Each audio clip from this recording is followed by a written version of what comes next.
నమస్కారం city news తెలుగుకి స్వాగతం. ముందుగా ముఖ్యాంశాలు.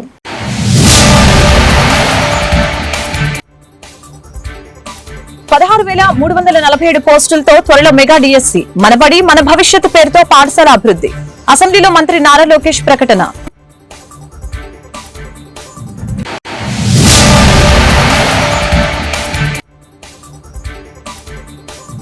శాసన మండలిలో అధికార ప్రతిపక్ష సభ్యుల నడుమ వాదోపవాదాలు. విధ్వంసం అంటే ఏంటో చెప్పాలని మంత్రుల్ని నిలదీసిన వైసీపీ ఎమ్మెల్సీలు.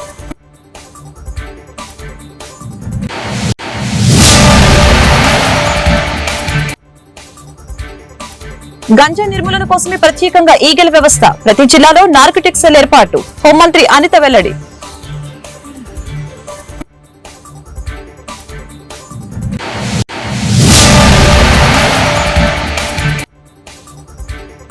హోరాహోరీగా సాగుతున్న ఎమ్మెల్సీ ఎన్నికల ఓట్ల లెక్కింపు. ఆధిక్యంలో దూసుకుపోతున్న కూటమి అభ్యర్థి ఆలపాటి రాజేంద్ర ప్రసాద్. అసెంబ్లీ సమావేశాల్లో ప్రశ్నోత్తరాల్లో భాగంగా పాఠశాలలో ప్రహరీల నిర్మాణం, డిఎస్సీలపై సభ్యులు అడిగిన పలు ప్రశ్నలకి విద్యాశాఖ మంత్రి నారా లోకేష్ సమాధానం ఇచ్చారు. మెగా డిఎస్సీ ద్వారా 16,347 ఉపాధ్యాయ పోస్టుల భర్తీకి త్వరలోనే ప్రకటన విడుదల చేస్తామని తెలిపారు. రాష్ట్ర వ్యాప్తంగా స్కూళ్ల ప్రహరీ గోడలని పూర్తి చేయాలంటే 3,000 కోట్లు ఖర్చు అవుతుందని, మనబడి మన భవిష్యత్తు నినాదంతో ఉపాధి హామీ కింద దశల వారీగా వాటిని నిర్మించేందుకు చర్యలు తీసుకుంటాం. డ్రగ్స్ వద్దు బ్రో అనే క్యాంపెయిన్ ని ఈ ప్రభుత్వం చేపట్టింది. ప్రతి పాఠశాల, కాలేజీలో ఈగల్ బృందాలను ఏర్పాటు చేస్తున్నాం. పేరెంట్ టీచర్ మీటింగ్ లో ఇచ్చిన స్టార్ రేటింగ్ ఆధారంగా మౌలిక సదుపాయాల కల్పనను ప్రణాళికలుగా వేస్తున్నామని మంత్రి నారా లోకేష్ వెల్లడించారు. అధ్యక్ష, ప్రధానంగా మనం చూస్తే ఇన్ఫ్రాస్ట్రక్చర్ పైన గడిచిన పేరెంట్ టీచర్ మీటింగ్ లో స్టార్ రేటింగ్ అనేది ఏర్పాటు చేశారు అధ్యక్ష. ఒక పక్కన ఇన్ఫ్రాస్ట్రక్చర్ పైన, ఇంకో పక్కన ఎడ్యుకేషన్ అవుట్కమ్స్ పైన, రెండింటిపైన ఏర్పాటు చేసి ఈ రోజు కూడా నేను రివ్యూ చేసినప్పుడు ఏ పాఠశాలలో అయితే 1 స్టార్ 2 స్టార్ లోనే అంటే బేసిక్ ఇన్ఫ్రాస్ట్రక్చర్ ఎక్కడైతే లేదో ముందల అదంతా అప్గ్రేడ్ చేయాల లక్ష్యంతో మన ప్రభుత్వం పనిచేస్తుందని గౌరవ సభ్యులు నేను తెలియజేస్తున్నాను. సభ్యులు అన్నట్టు leak proof buildings, basic benches, fresh paint of coat of paint, toilets, తాగునీరు, బేసిక్స్ ముందర ఫోకస్ చేయాలనే లక్ష్యంతో మన ప్రభుత్వం ఈ కార్యక్రమం చేయబడుతుందని గౌరవ సభ్యులు తెలియజేస్తున్నారు అధ్యక్ష. మీరు సాయంత్రం గౌరవ సభ్యులందరితో కూడా ఒక సమావేశం ఏర్పాటు చేసుకున్నారు అధ్యక్ష. గత ప్రభుత్వం 117 జీవోని తీసుకొచ్చి ప్రభుత్వ విద్య పిల్లలకి, అది నిరుపేద కుటుంబాలకి దూరం చేసిన విషయం మనందరూ తెలిసిన విషయమే. గత ప్రభుత్వ చేతగానితనం వల్ల ప్రభుత్వ పాఠశాలలో దాదాపు 12 లక్షల మంది విద్యార్థులు తగ్గిపోయారు అధ్యక్ష. 12 లక్షల మంది విద్యార్థులు తగ్గిపోతాం జరిగింది అధ్యక్ష. అందుకే దానికి ఒక ఆల్టర్నేటివ్ ఏర్పాటు చేయాలని దానిపైన ప్రజాప్రతినిధులతో చర్చించి, అదే విధంగా పక్కన సంఘాలతో కూడా గ్రౌండ్ చర్చ జరిగింది అధ్యక్ష. ఆల్టర్నేటివ్ పైన కూడా మేము చర్చిస్తాం జరుగుతుంది. ఇంతేకాకుండా అధ్యక్ష, ఏదైతే ఇన్కంప్లీటెడ్ వర్క్స్ ఉన్నాయో, ఎక్కడైతే ఇంకా వర్క్ లో అవ్వాల్సి ఉందో అన్నిటిపైన కూడా మేము వివరాలు తీసుకుంటాం అధ్యక్ష. ఇన్కంప్లీట్ ఆల్రెడీ మొదలు పెట్టి ఇన్కంప్లీట్ గా ఉన్నాయని తప్పనిసరిగా మేము పూర్తి చేస్తాం అధ్యక్ష. 117 ఆల్టర్నేటివ్ ఏదైతే మేము తీసుకొద్దాం అనుకుంటున్నాం, మన ప్రభుత్వం తీసుకొద్దాం అనుకుంటుందో దానిపైన సుదీర్ఘంగా చర్చించిన తర్వాత అందరూ ఓకే అంటే అది ఆధారంగా తీసుకుని రేపు టీచర్ ట్రాన్స్ఫర్లు కానీ ఇన్ఫ్రాస్ట్రక్చర్ అది ఆధారంగా తీసుకుని బిల్డ్ చేయాల్సిన అవసరం ఉంది అధ్యక్ష. ఎందుకంటే గత ప్రభుత్వం నాడు నేడు కార్యక్రమం ద్వారా కొన్ని పాఠశాలల కడతం జరిగింది. అవి ఏమైనాయంటే 117 జీవో వల్ల ఆ పాఠశాలలు మూతపడింది అధ్యక్ష. విద్యార్థులు లేకుండా మూతపడింది. అంటే డబ్బులు ఖర్చు పెట్టారు, పిల్లలు లేరు. అలాంటి పరిస్థితి రాకుండా చూసుకోవాల్సిన అవసరం ఉంది అధ్యక్ష. అంతే రిక్వెస్ట్ అధ్యక్ష. 4వ ప్రశ్న కూడా మా శాఖకు సంబంధించింది. గౌరవ మంత్రులు సభ్యులు ఒప్పుకుంటే ఆ ప్రశ్న కూడా సమాధానం చెప్పేస్తాను. 4వ ప్రశ్న విత్ పర్మిషన్ అధ్యక్ష. అక్కడ వారు కోరిన ప్రశ్నలు వేసిన సభ్యులు ఎవరు సమాధానం ఇస్తాను అధ్యక్ష. సమాధానం ఇవ్వండి. ఎందుకంటే చాలా ఇంపార్టెంట్ సబ్జెక్ట్ అధ్యక్ష. టీవీలో అన్నా చూసుకుంటారు. టీవీలు పగులుతాయి అధ్యక్ష ఇంట్లో. అధ్యక్ష అధ్యక్ష లేదండి, మొత్తం 16,347 ఉపాధ్యాయుల పోస్టులు భర్తీ చేయడానికి మెగా డిఎస్సి ప్రకటన త్వరలో విడుదల చేయడం జరుగుతుంది అధ్యక్ష. శాసన మండలిలో అధికార విపక్ష సభ్యుల మధ్య వాగ్వాదం జరిగింది. విధ్వంసమని పదే పదే అంటున్నారని, అవేంటో చెప్పాలని వైసీపీ నేత బొత్స సత్యనారాయణ డిమాండ్ చేశారు. రిషికొండ భవన నిర్మాణాల్లో అవకతవకలు జరిగే విచారణ చేయించండి అని కోరారు. బొత్స వ్యాఖ్యలకి మంత్రి అచ్చెన్నాయుడు సమాధానమిచ్చారు. కక్ష సాధింపు చర్యలకి తమ దరిదాపుల్లో లేవని మంత్రి ఉద్ఘాటించారు. ఈ సందర్భంగా సభలో కాసేపు వారిద్దరి మధ్య మాటల యుద్ధం చోటు చేసుకుంది. వాస్తవాలను మరుగుపరుస్తూ నందిని బమ్మి చేయడానికి వచ్చి ఆయన ప్రయత్నం చేశారు. ఈ సెక్రటరియట్ గురించి మాట్లాడినప్పుడు 10,000 అంటే రుషికొండ గురించి మాట్లాడారు. అది ప్రభుత్వ భవనం. ఇప్పుడు ఆయన చెప్పారు కదా 26 స్క్వేర్ ఫుట్ కి 26,000 అని చెప్పారు కదా. ఇప్పుడే చెప్పారు కదా. ఎవరు వాడుతాం? వాడుకోకపోవడం చేతగా మీ చేతగా ప్రభుత్వం చేతగా అంటాం. ప్రభుత్వం చేతగా అంటాము. ప్రభుత్వం వినండి, చెప్పింది వినండి. చెప్పింది వినండి అధ్యక్ష అధ్యక్ష అధ్యక్ష మీరు కూర్చోండి. అధ్యక్ష సమాధానం చెప్పనివ్వండి. అధ్యక్ష 26,000 స్క్వేర్ ఫుట్ కింద చెప్పారు కదా అధ్యక్ష. అందులో జరిగింది అధ్యక్ష, అందులో అవతకులు జరిగేది కదా అధ్యక్ష. ఆయన ఉద్దేశ ప్రకారం అందులో దోపిడీ జరిగిందని అనే ఉద్దేశమే కదా అధ్యక్ష. అది తప్పు జరిగిందనే అధ్యక్ష. నిన్నగాక మొన్న ఆడికి ఉన్న కాంట్రాక్ట్కి ఇవ్వాల్సిన 80 కోట్ల రూపాయలు అనాపైన చెల్లించారు అధ్యక్ష. ఏ కిక్ బ్యాక్ చెల్లించారు అధ్యక్ష. తప్పు జరిగితే ఎందుకు ఇవ్వాలి అధ్యక్ష? అధ్యక్ష కంప్లీట్ కానీ ఒకసారి చెప్పాలి. కంప్లీట్ కానీ ఒకసారి ఆయన సమాధానం కంప్లీట్ కానివ్వండి. అధ్యక్ష మీకు అధ్యక్ష పాసింగ్ గా రిమార్కులు చేస్తే దానికి వెంటనే మీకు కౌంటర్ ఇవ్వాలి అధ్యక్ష. మంత్రి అదే ఎల్ఓపి గారు చెప్పారు మీరు అంత అవినీతి జరిగింది దానికి బిల్లు ఎందుకు ఇచ్చారు. ఎప్పుడు ఈ ప్రభుత్వం కక్ష సాధింపు ఉండదు. ఈ రోజు బిల్లు ఇచ్చింది వినండి పూర్తి చెప్పిన వరకు ఇవ్వండి. ఈ రోజు ఎవరైతే మీరు చెప్పారో ఎవరికైతే 100 కోట్లు బిల్లు ఇచ్చామని చెప్పారు ఋషికొండ పని మీద ఇవ్వలేదు అధ్యక్ష. ఆయన ఇంకెక్కడో కాంట్రాక్ట్ చేసి ఆ పనులకు బిల్లు ఇచ్చారు తప్ప ఋషికొండ మీద ఇవ్వలేదు. తెలుసుకోకుండా మీరు ఆ బిల్లు ఇచ్చారని చెప్పి ఏదో పేపర్లో వచ్చిందని చెప్పి మీరు మాట్లాడితే అది తెలుసుకోవాలి. మేము బిల్లు ఇచ్చాం కానీ ఆ కాంట్రాక్టు మిగతా ప్రాంతాల్లో ఎక్కడో పనులు చేస్తే దానికి బిల్లు ఇచ్చాం. అదే మీరైతే 5 సంవత్సరాలు తెలుగుదేశం హయాంలో చేసిన ఒక్క పనికి బిల్లు ఇవ్వలేదు, ఒక కార్యక్రమం చేయలేదు. మేము అలా కాదు అధ్యక్ష. కక్ష సాధింపు చర్యలు అనేవి మాకు దరిదాపుల్లో ఉండవు, రావు. గత ప్రభుత్వ హయాంలో గంజాయి సాగు రవాణా విచ్చలవిడిగా జరిగిందని రాష్ట్ర హోంశాఖ మంత్రి వంగలపూడి అనిత తెలిపారు. అసెంబ్లీ ప్రశ్నోత్తరాల సమయంలో గంజాయి డ్రగ్స్ ని నియంత్రించేందుకు తీసుకుంటున్న చర్యలపై సభ్యులు అడిగిన ప్రశ్నలకి ఆమె సమాధానం ఇచ్చారు. గంజాయి నిర్మూలన కోసమే ప్రత్యేకంగా ఈగల వ్యవస్థను ఏర్పాటు చేశామని తెలియజేశారు. ఐజీ స్థాయి ఐపీఎస్ అధికారిని విభాగాధిపతిగా నియమించి ఈగలకు బడ్జెట్ లో ప్రత్యేక కేటాయింపులు చేశామని చెప్పారు.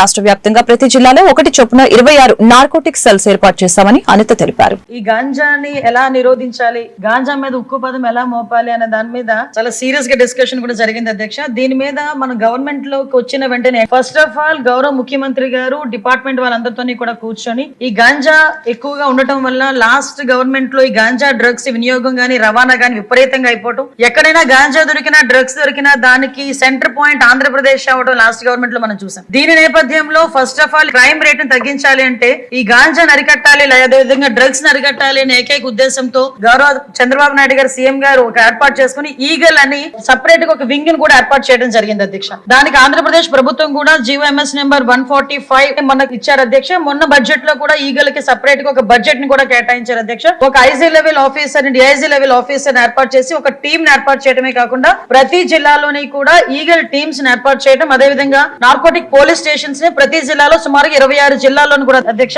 నార్కోటిక్ కంట్రోల్ సెల్స్ ని ఏర్పాటు చేయడం కూడా జరిగింది అధ్యక్ష. ఇందాక మన సభ్యులు మాట్లాడుతున్నప్పుడు 11,000 ఎకరాల నుంచి మనకు 100 ఎకరాల వరకు రావటం అనేది సంతోషంగా ఉంది అని చెప్పారు. దీన్ని కూడా ఎలా కంట్రోల్ చేయాలి, దానికి సంబంధించిన ప్రతి ఇన్ఫర్మేషన్ కూడా డిపార్ట్మెంట్ వాళ్ళ దగ్గర ఉంటుందని చెప్పారు అధ్యక్ష. అది ఉండటానికి నిజంగా ఒక 20 హాట్ స్పాట్లను కూడా ఈగల్ టీమ్ అదేవిధంగా డిపార్ట్మెంట్ వాళ్ళందరూ కూడా ఐడెంటిఫై చేశారు అధ్యక్ష. సుమారుగా మనం చూసుకుంటే అధ్యక్ష నెంబర్ ఆఫ్ విలేజెస్ చూసుకుంటే దగ్గర 7 విలేజెస్ లో అధ్యక్ష 375 అంటే మండలాల్లో 7 మండలాల్లో 375 విలేజెస్ లో ఈ హాట్ స్పాట్స్ గుర్తించి కల్టివేషన్ చేయకుండా తీసుకునే బాధ్యతను కూడా తీసుకున్నారు అధ్యక్ష. ఒక ఎగ్జాంపుల్ చెప్పాలి అధ్యక్ష, 359 ఫ్యామిలీస్ ఇందులోని గత కొన్ని సంవత్సరాలుగా వీళ్ళు హ్యాబిచువల్ అఫెండర్స్ అధ్యక్ష. కల్టివేషన్ చేస్తూనే ఉంటారు, ఎంతమంది చెప్పనేయండి ఎన్ని చేయనియండి వాళ్ళు అక్కడ కల్టివేషన్ చేస్తూనే ఉంటారన్నమాట. మన గవర్నమెంట్ వచ్చిన తర్వాత 359 ఫ్యామిలీస్ ని కూడా ఐడెంటిఫై చేసి వాళ్ళకి ఆల్టర్నేట్ క్రాప్స్ ఇచ్చి ఈ సంవత్సరం ఒక ప్లాంట్ కూడా వేసుకునే పరిస్థితి లేకుండా వాళ్ళని మోటివేట్ చేసుకుని వాళ్ళు మన కంట్రోల్ లో పెట్టుకునే పరిస్థితి వచ్చింది అధ్యక్ష. దీనికి చెప్పేది ఏంటంటే ఏ రకంగా తగ్గించారు 11,000 ఎకరాల నుంచి 100 ఎకరాల వరకు అని చెప్పడానికి ఇది ఒక ఎగ్జాంపుల్ గా చెప్తున్నాం అధ్యక్ష.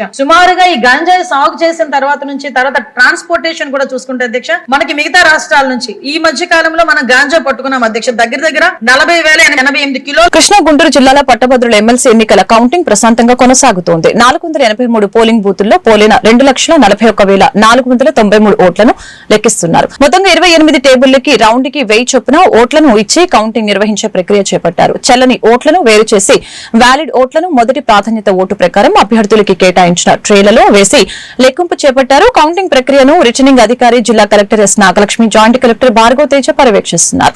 కౌంటింగ్ సిబ్బందికి తగిన మార్గదర్శకాలు జారీ చేస్తున్నారు.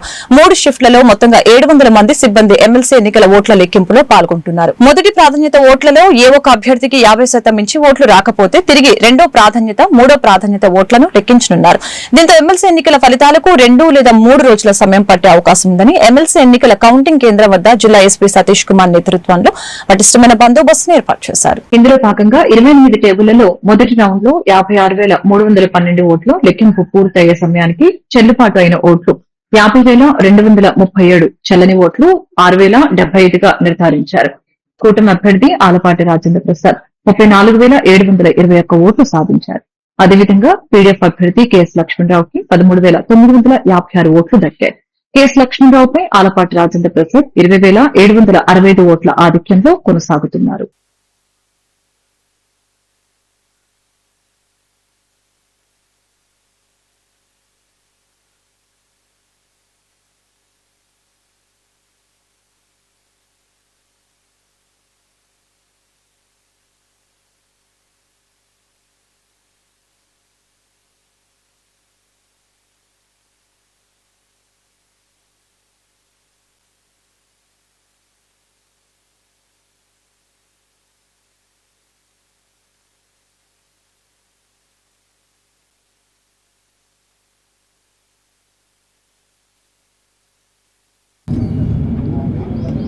ఉదయం 8 గంటలకి కౌంటింగ్ ప్రాసెస్ స్టార్ట్ చేయడం జరిగింది. బ్యాలెట్ బాక్స్లో ఉన్నటువంటి ఓట్లన్నింటినీ కూడా 50 వరకు ఒక కట్టగట్టి అన్నింటినీ మళ్ళీ ఒక చోట చేస్తూ ఉన్నారు. ఈ ప్రాసెస్ అంతా కంప్లీట్ అయ్యేటప్పటికే ఆల్మోస్ట్ ఇప్పుడు 5వ రౌండ్ కంప్లీట్ అయింది. 1.5 అవర్ అయింది. అంటే మనం ఒక 30% అని అనుకుంటే ఇది కంప్లీట్ అయ్యేటప్పటికే ఇంకా ఇట్ టేక్స్ ఆల్మోస్ట్ 3.5 అవర్స్ అయిద్దని నేను అనుకుంటా ఉన్నాను. ఆల్మోస్ట్ 9:45 అయింది. ఇది ఈ రకంగా కంటిన్యూ అయితే దాదాపు 2 o'clock వరకు ఇదే అవుతుంది. లంచ్ తర్వాత కౌంటింగ్ ప్రారంభమైందని చెప్పి నేను అనుకుంటా ఉన్నాను. అదేవిధంగా పోస్టల్ బ్యాలెట్స్ని కూడా ఇది పైన ఏదైనా డిక్లరేషన్ సరిగ్గా ఇచ్చారా లేదని బేస్ చేసుకొని వాటిని సార్ట్అవుట్ చేస్తూ ఉన్నారు కౌంటింగ్లో ఈ పోస్టల్ బ్యాలెట్స్ సంబంధించి. ఈరోజు మాకు చెప్పిన దాని ప్రకారం ఈరోజు కూడా ఒక 9 పోస్టల్ బ్యాలెట్స్ వాటిని కూడా పోస్టల్ బ్యాలెట్లో కలిపి లెక్కిస్తాము. బహుశా నాకున్న అంచనా ఏంటంటే ఆ 370 ఓట్లు నేను గమనించిన దాన్ని ఒక సగం ఇన్వాలిడ్ అయ్యే అవకాశం.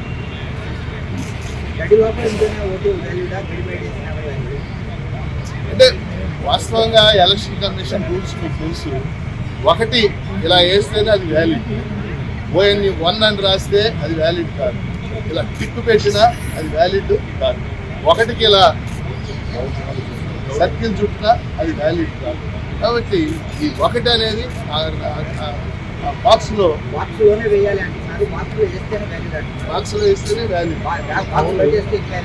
బాక్స్ బయట వేసినా సమంజసం కాదు. నా దృష్టిలో అది ఎలక్షన్ కమిషన్ దృష్టికి తీసుకెళ్ళాం. ఒకవేళ బాక్స్ బయట వేసినా కొంతమంది బాక్స్ బయట వేయచ్చు, ఫోటో పక్కనే వేయచ్చు.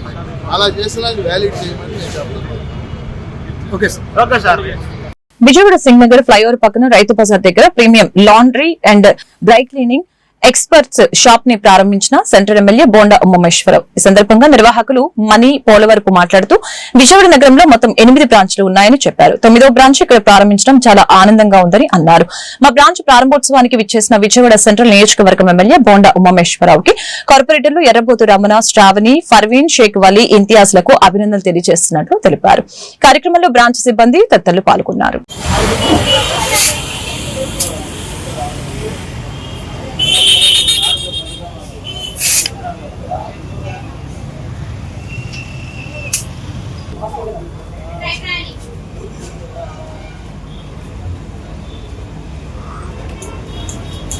+0 50. फैन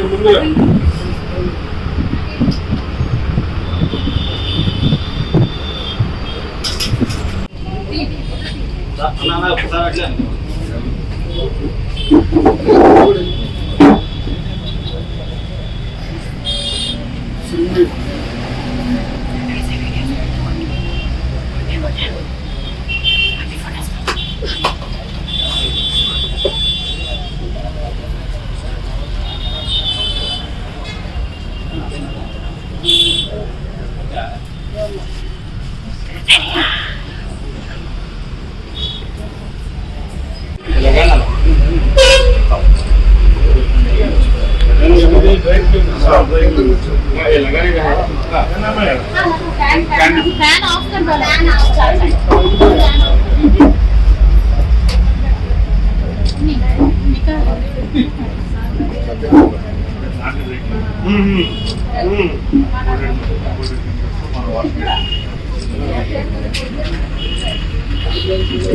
అందరికీ నమస్తే అండి. నా పేరు మనీ పోలవరపు.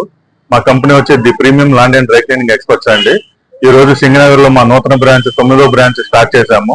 ఇప్పటి వరకు 8 బ్రాంచ్లు విజయవాడలో ఉన్నాయండి. సో ఎవరైతే ప్రేక్షకులు ఉన్నారో వీరందరూ కూడా 8 బ్రాంచ్ని ఎలా అయితే ఆదరించారో మా 9వ బ్రాంచ్ సింగనగర్ ఫ్లైఓవర్ దగ్గరలోనే మా బ్రాంచ్ ని కూడా ఆదరిస్తారని మేము కోరుకుంటున్నాము. అట్లాగే ముఖ్య కార్యక్రమానికి ఓపెనింగ్ కార్యక్రమానికి హాజరైంది బోండమ్మ గారు, అలాగే స్థానిక కార్పొరేటర్లు ఏరుబోతు వెంకటరమణ గారు, వాళ్ళ మిసెస్ శ్రావణి గారు, అలాగే షేక్ వలి గారు, పర్వీన్ గారు, అలాగే మా ఆప్త బంధువు ఇంతియాజ్ గారు, ఇట్లాగా పలువురు ప్రముఖులు మాకు వచ్చి ఓపెనింగ్ కి సహకరించారు. సో దగ్గరలో ఉన్న అందరూ కూడా ఈ బ్రాంచ్ ని కూడా ఆదరించి మరింత మమ్మల్ని సక్సెస్ చేయాలని కోరుకుంటున్నాము. అలాగే మా లాండ్రీలో వచ్చి మా కంపెనీలో వచ్చి laundry, dry cleaning, special care, rolling, stain removing ఇట్లాగా వివిధ రకాల సర్వీసెస్ మా దగ్గర అందుబాటులో ఉన్నాయి. అన్ని కూడా హై అండ్ క్వాలిటీతో, హై అండ్ మిషనరీతో, హై అండ్ కెమికల్స్ తో, ఇంపోర్టెడ్ మిషనరీ, ఇంపోర్టెడ్ కెమికల్స్ తోనే చేస్తున్నాము. ఎక్కడ కూడా ఎటువంటి రిమార్క్ లేకుండానే ముందుకు వెళ్తున్నాము. So laundry, dry cleaning services కావాలనుకున్న వాళ్ళకి ద బెస్ట్ ప్లాట్ఫామ్ మా కంపెనీ అని. రాష్ట్రంలో గుంతలు లేని రహదారుల కోసం కూటమి ప్రభుత్వం కృషి చేస్తున్నందున ఈ రోజు అసెంబ్లీ సమావేశాలలో గుడివాడలో ఉన్న ప్రధాన రోడ్ల సమస్యల్ని సభాపతి దృష్టికి తీసుకుని వచ్చారు. ప్రధాన రోడ్ల సమస్యల్ని అసెంబ్లీలో వివరించారు. నియోజకవర్గంలో ప్రధానంగా గుడివాడ బైపాస్ రోడ్డు, గుడివాడ పోలుకొండ ఇలపర్రు రహదారులు, గుడ్లవల్లేరు, ముదినేపల్లి, సిద్ధాంతం, పెద్ద ఎడ్లగాడి రహదారులతో పాటు పెంజండ్ర, తట్టివర్రు రోడ్ల అభివృద్ధికి నిధులు మంజూరు చేయాలని, నిధుల కేటాయింపులో గుడివాడకు ప్రత్యేక ప్రాధాన్యత ఇవ్వాలని కోరుతున్నట్లు తెలిపారు. వెనుగండ్ల రాము గారు. ధన్యవాదాలు అధ్యక్ష. ఎవరో ఒక మంత్రి గారు నోట్ చేసుకుంటే అండి. విషయం వచ్చేసి ఆర్ఎన్బి రోడ్స్ గురించి అధ్యక్ష. గుంటలు లేని రోడ్ల కింద గత కొన్ని నెలలుగా మనం ఎక్సర్సైజ్ చేస్తున్నాం అధ్యక్ష. చాలా వరకు మనం కొన్ని గుంటలు లేకుండా చేయగలిగాం. కానీ గుడివాడలో కొంచెం ప్రత్యేకమైన పరిస్థితులు ఉన్నాయి అధ్యక్ష. కొన్ని సంవత్సరాల నుంచి పూర్తిగా రోడ్స్ మొత్తం ఆగిపోవటం వల్ల అసలు రోడ్డు అనేది లేని పరిస్థితి, గుంత కాదు రోడ్డే గుంత కింద ఉన్న పరిస్థితి ప్రస్తుతం.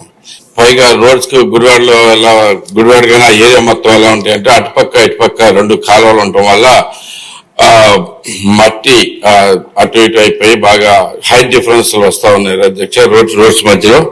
సో ప్రత్యేకంగా గుడివాడని ప్రత్యేకంగా కొంచెం గమనించుకుని నేను ఇంతకుముందు కూడా మంత్రి గారితో కూడా అడగటం జరిగింది. కొంచెం ఎక్స్ట్రా ఫండ్స్ కేటాయించవలసిందిగా కోరుతా ఉన్నాను అధ్యక్ష. ప్రధానంగా Gudivada bypass road, Gudivada Polkonda Elaparru road, Gudlavalleru, Mudinepalli, Siddhantam, Peddedlagadi road, ఇది చాలా ఇంపార్టెంట్ అధ్యక్ష ఇవన్నీ.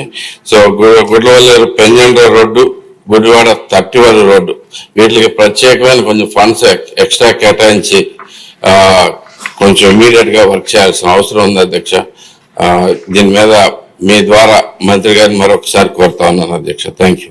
జాతీయ పశువ్యాధి నియంత్రణ పథకం మార్చి నెల 1 నుంచి 30వ తేదీ వరకు స్పెషల్ డ్రైవ్ నిర్వహిస్తున్నామని district animal husbandry officer NCH Narasimhulu city news Telugu ప్రతినిధికి తెలిపారు.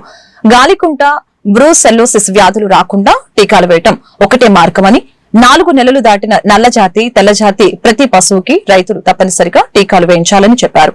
25 మండలాల్లో 2,70,000 పశువులకి టీకాలు వేయాలని టార్గెట్ పెట్టుకున్నట్లు తెలియజేశారు. ఎండల వలన పల్లెల్లో ఒకరోజు ముందుగానే తెలియజేసి ఉదయం 6:30 నుంచి 10 గంటల వరకు టీకాలు వేస్తామని, ప్రతిదీ కూడా ఆన్లైన్ ద్వారా ప్రభుత్వానికి తెలియజేస్తామని ఈ సందర్భంగా తెలిపారు. కార్యక్రమంలో deputy director P Ratnasri, Venkatareddy సిబ్బంది పాల్గొన్నారు.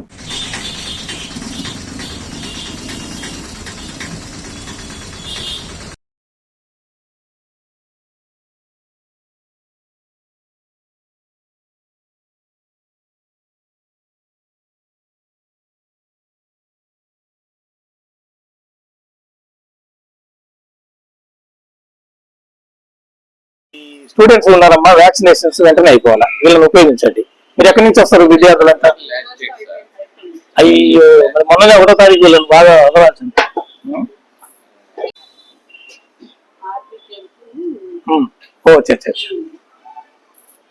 ఓ అక్కడ ఈ జిల్లాలోనే పక్క జిల్లా కూడా. నేను doctor Narasimhulu, district animal husbandry officer, Krishna district, Machilipatnam.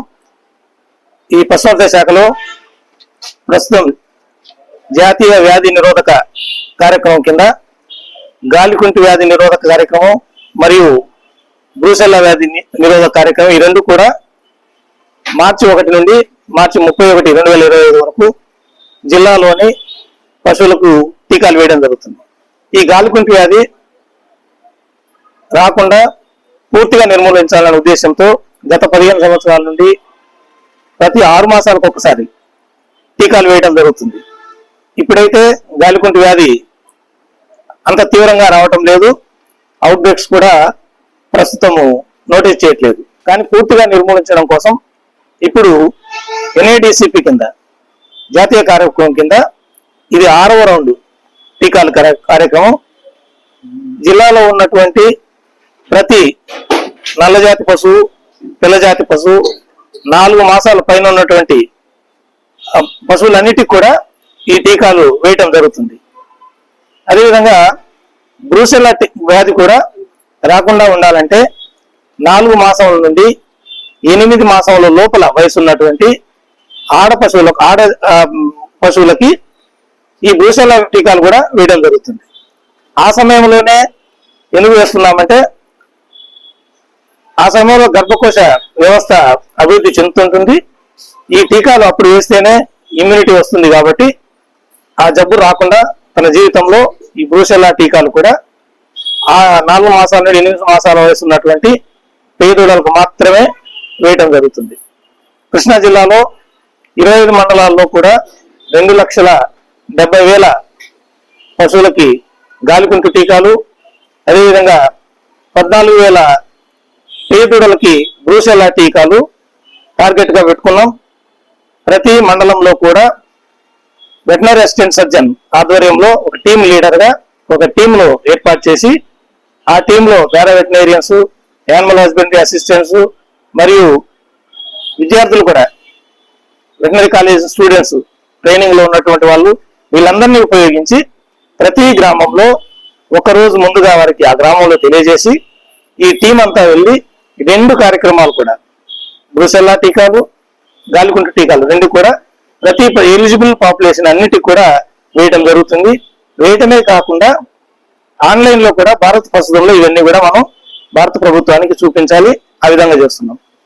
అయితే ఇక్కడ మనం తీసుకోవాల్సిన జాగ్రత్తలు ఏంటంటే, ప్రస్తుతం ఎండాకాలం బిగినైంది కాబట్టి ఈ టీకాలు వేయటానికి మేము పెట్టుకున్నటువంటి టార్గెట్ ఏంటంటే ఉదయం 6:30 గంటల కల్లా ఫీల్డ్ లో ఉండాలి. ఈ టీకాల కార్యక్రమం బిగిన్ చేయాలి. 9:30, 10 లోపల కంప్లీట్ చేసుకోవాలి. ఆ విధంగా ప్రతిదినం ప్రతి గ్రామంలో, ప్రతి వార్డులో ఉన్నటువంటి పశువులన్నింటి కూడా ఈ 2 రకాలైనటువంటి టీకాలు ఎక్కడ ఏది అవసరమో దాన్ని వేయటం జరుగుతుంది. దీన్ని పూర్తిగా పర్యవేక్షించడానికి ఈ జిల్లాలో 13 మంది ఏరియా వెటనరీ హాస్పిటల్ ఏడీలు ఉన్నారు. అదేవిధంగా VPC DD గారు మచిలీపట్నం ఈ గుడివాడలో ఉన్నారు. ఇతర డివిజనల్ డీడీస్ ఒక 3. వీళ్ళందరి పర్యవేక్షణలో ఈ కార్యక్రమం పకడ్బందీగా. కృష్ణా జిల్లా గుడ్లవల్లేరు మండలం వేమవరం గ్రామంలో వేంచేసి ఉన్న శ్రీ కొండలమ్మ అమ్మవారి దేవస్థానంలో ఆదివారం సందర్భంగా అమ్మవారి సుమారు 15,000కు పైగా భక్తులు దర్శించుకున్నారు.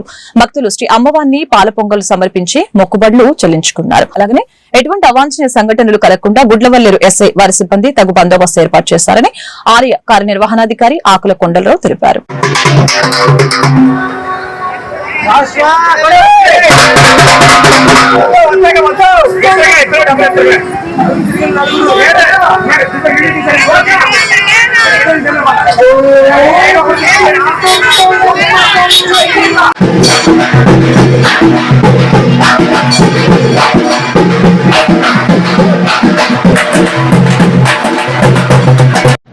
శ్రీమాత్రే నమః. శ్రీ కొండాలమ్మ దేవి నమః. వేమవరం గ్రామంలో ఏం చేసి ఉన్న లోకపావని శక్తి స్వరూపిణి శ్రీ కొండలమ్మ అమ్మవారి దేవాలయానికి ఈ రోజున శ్రీ అమ్మవారి ప్రీతికరమైన రోజు ఆదివారం కావడం వల్ల ఉదయం 5 గంటల నుండి మా దేవస్థానం అర్చక స్వాములు ఆసాది స్వాములు వివిధ పూజా కైంకర్యాలు చేసి 2 దేవాలయాలను ఉదయమే తెరిచి ఉన్నారు. ఉదయం నుండి భక్తులు వేలాదిగా వచ్చి శ్రీ అమ్మవారిని దర్శించుకుని పాల పొంగళ్ళు ఇతర పూజా కార్యక్రమాలు చేసుకుంటున్నారు. ఈ కార్యక్రమాలన్నీ కూడా మా దేవస్థానం ముఖ్య అర్చక స్వామి శివ సంతోష్ శర్మ గారి ఆధ్వర్యంలో అన్ని పూజా కార్యక్రమాలు జరుగుతున్నాయి.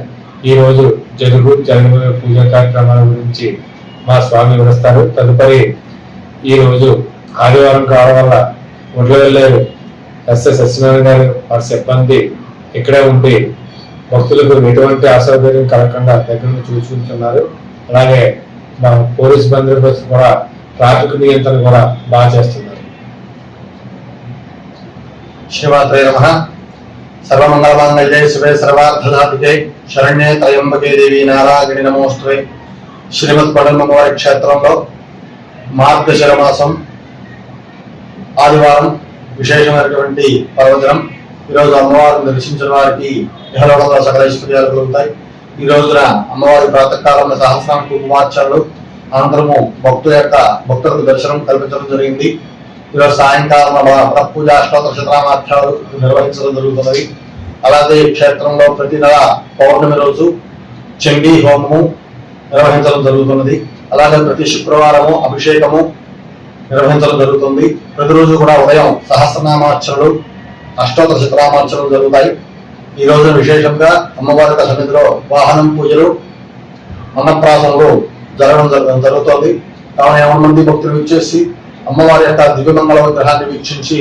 వార్తలు ముగించే ముందు ముఖ్యాంశాలు మరొకసారి.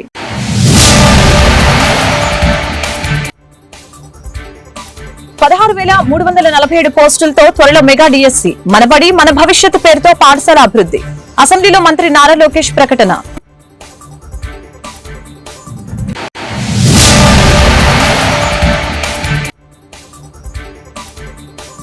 శాసన మండలిలో అధికార ప్రతిపక్ష సభ్యుల నడుమ వాదోపవాదాలు. విధ్వంసం అంటే ఏంటో చెప్పాలని మంత్రుల్ని నిలదీసిన వైసీపీ ఎమ్మెల్సీలు.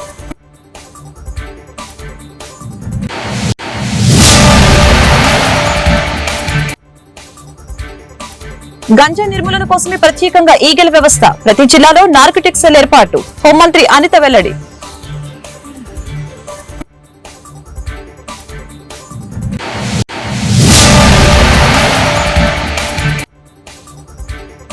హోరాహోరీగా సాగుతున్న ఎమ్మెల్సీ ఎన్నికల ఓట్ల లెక్కింపు. ఆధిక్యంలో దూసుకుపోతున్న కూటమి అభ్యర్థి ఆలపాటి రాజేంద్ర ప్రసాద్. ఈ వార్తలు ఇంతటితో సమాప్తం. మరొక బులెటిన్లో మళ్ళీ కలుద్దాం. నమస్కారం.